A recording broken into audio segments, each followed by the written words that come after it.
لا شريك له ونشهد أن سيدنا ومولانا محمدا عبده ورسوله صلى الله عليه وعلى آله وأصحابه وبارك وسلم تسليما كثيرا كثيرا أما بعد فأعوذ بالله من الشيطان الرجيم بسم الله الرحمن الرحيم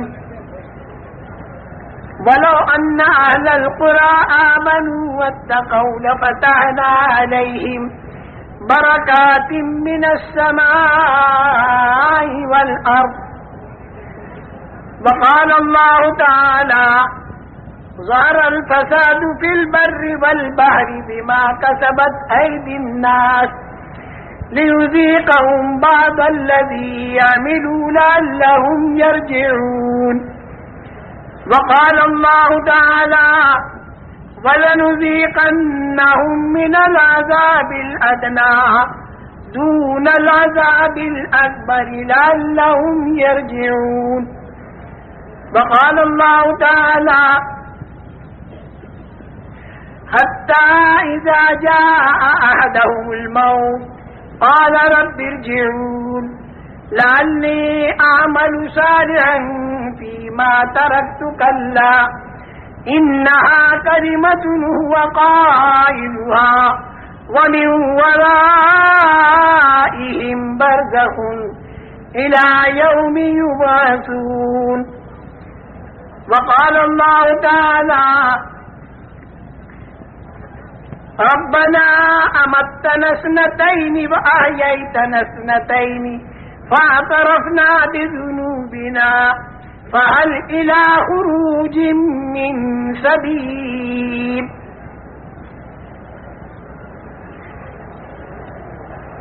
میرے محترم دوستوں اور بزرگوں، دنیا کے اندر زندگی بسر کرنے کے طریقے دو ہیں۔ ایک طریقہ وہ ہے جو اللہ نے تجویز کر کے دیا، دوسرا طریقہ وہ ہے جو انسان خود تجویز کرے۔ انسان جو طریقہ خود تجویز کرے گا وہ صرف موجودہ زمانے کو سامنے رکھ کر تجویز کرے گا۔ موجودہ زمانے میں اسے جتنا نفع دکھائی دے گا اس کے باقی رکھنے کا فکر کرے گا، اور جتنا نقصان دکھائی دے گا اس کے دور کرنے کا فکر کرے گا۔ لیکن آئندہ جو زمانہ اس کے سامنے آتا جائے گا تو پھر اس کی رائے اور اس کی تدبیر اور اس کا طریقہ بدلتا چلا جائے گا۔ اس کے بعد پھر دوسرا زمانہ آئے گا تو پھر رائے اور طریقہ اس کا بدلتا چلا جائے گا، یہاں تک کہ آدمی کی موت آ جاوے۔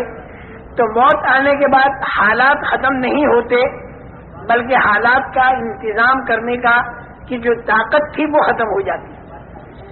عام طور سے یہ سمجھا جاتا ہے کہ موت آئی تو حالات ختم ہو گئے، خوشحال آدمی کی خوشحالی ختم ہو گئی اور بدحال آدمی کی بدحالی ختم ہو گئی، جو بیمار تھا اس کی بیماری ختم ہو گئی، جو بھوکا پیاسا تھا بھوک پیاس اس کی ختم ہو گئی، جو خوب کھاتا پیتا تھا تو خوب کھانا پینا ختم ہو گیا، عزت والے کی عزت ختم ہو گئی، ذلت والے کی ذلت ختم ہو گئی۔ اس لیے جب موت آتی ہے تو آدمی کی لاش کو قبر کے اندر دفن کر دیتے ہیں، تھوڑے دنوں کے بعد میں وہ مٹی بن جاتا ہے، آگے کچھ دکھائی نہیں دیتا۔